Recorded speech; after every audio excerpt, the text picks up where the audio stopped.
Baik, Assalamualaikum warahmatullahi wabarakatuh.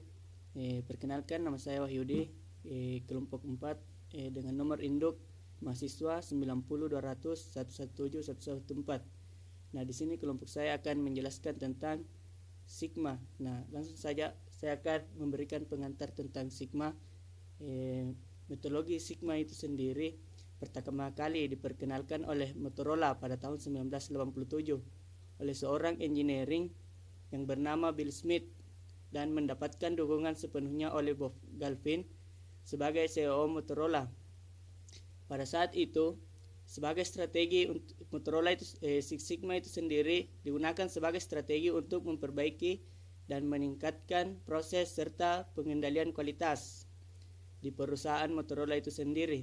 Nah, Six Sigma mulai terkenal dan menjadi populer di seluruh dunia setelah Jack Welch mempergunakannya sebagai bisnis strategi di General Electric pada tahun 1995. Secara umum, Six Sigma adalah metodologi yang dipergunakan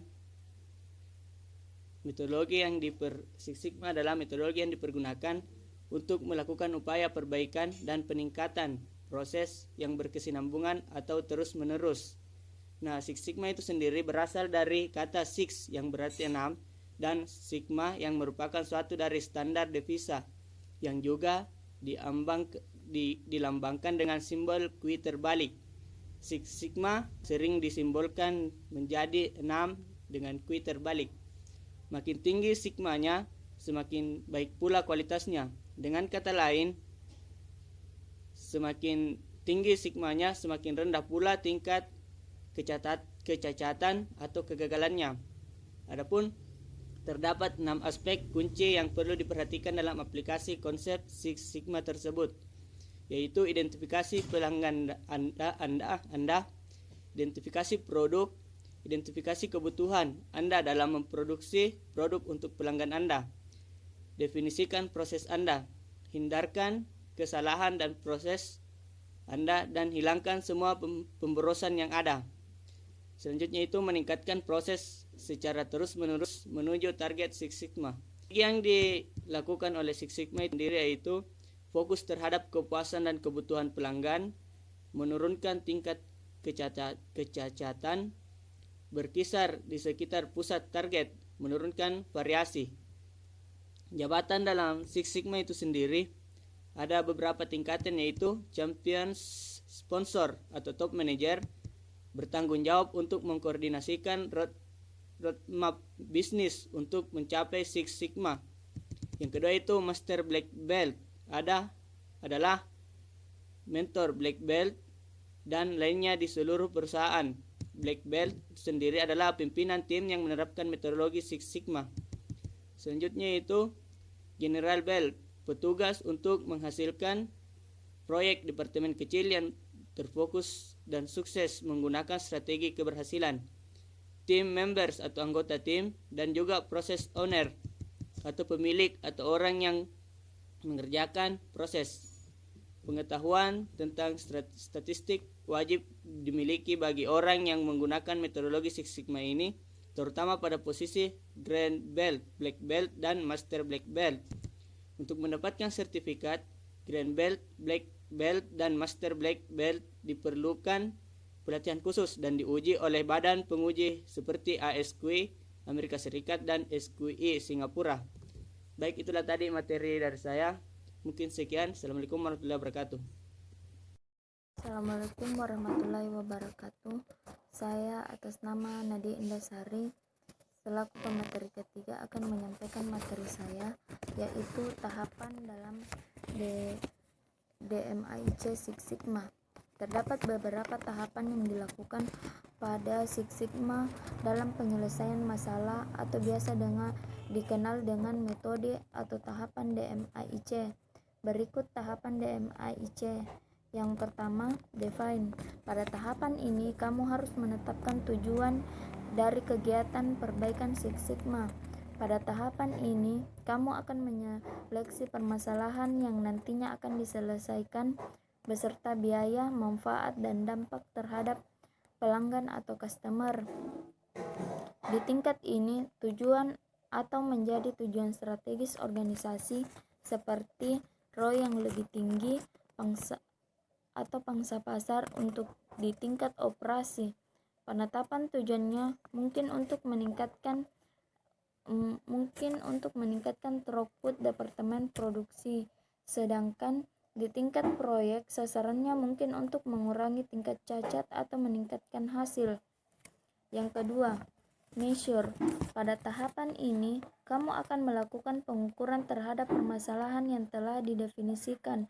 Untuk diselesaikan, kamu akan membuat matrik yang valid dan andal untuk memantau kemajuan menuju sasaran yang telah ditentukan pada langkah sebelumnya.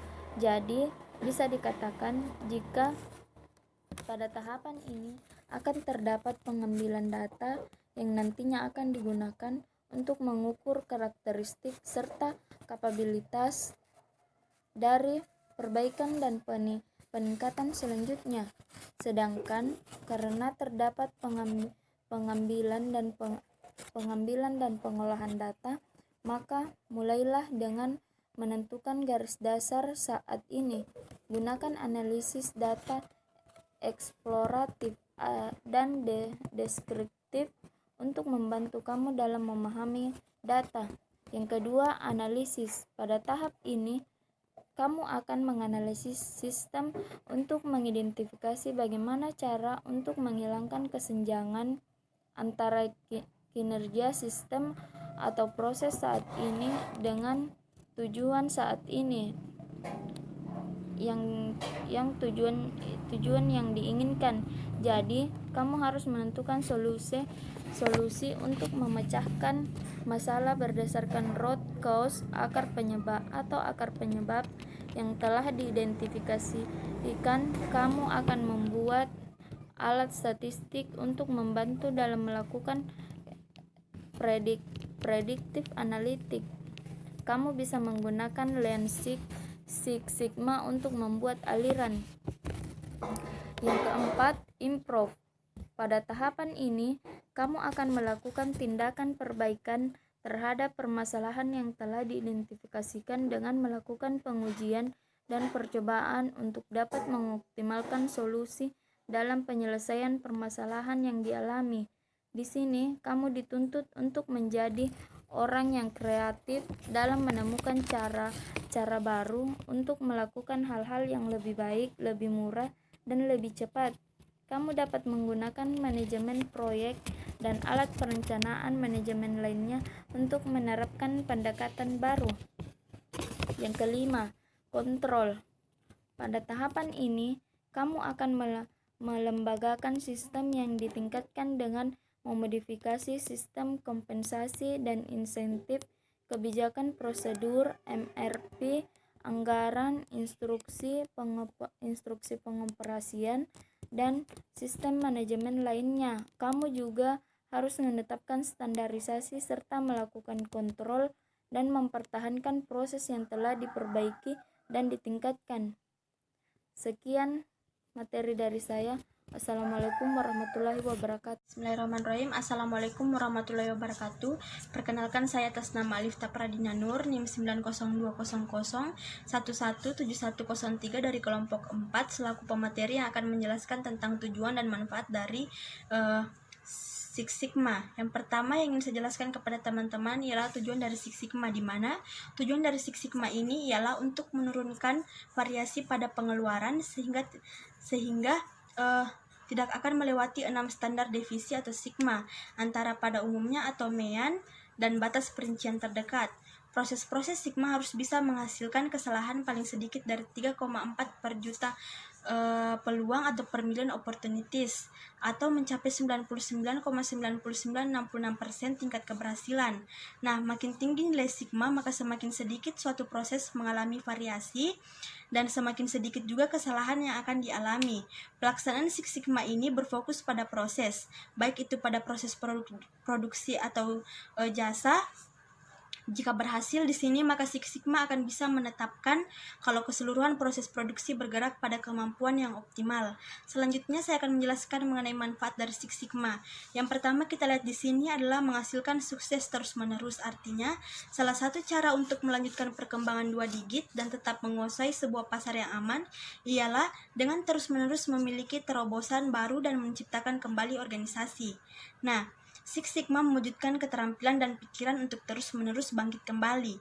Yang kedua adalah mengatur tujuan kemampuan bagi setiap orang. Artinya, Six Sigma menggunakan kerangka kegiatan bisnis bersama untuk mewujudkan sebuah tujuan yang konsisten. Kemampuan Six Sigma atau sebuah tingkat kemampuan yang sesempurna mungkin. Siapapun yang mengenal persyaratan konsumen mereka bisa membandingkan kemampuan mereka akan tujuan Six Sigma, yaitu sempurna 99,9997%, sebuah standar yang sangat tinggi yang membuat beberapa besar dari pandangan sebelumnya terhadap kemampuan yang excellent. Yang ketiga, memperkuat nilai pada konsumen. Jack Welch, salah satu eksekutif General Electric, menerangkan, kami ingin menciptakan mutu kami sangat istimewa, sangat bernilai bagi konsumen kami, sangat penting bagi sukses mereka, sehingga produk kami menjadi satu-satunya pilihan nyata mereka. Fokus pada konsumen pada inti Six Sigma berarti mempelajari apa saja yang berarti bagi para konsumen dan konsumen prospektif dan mempersiapkan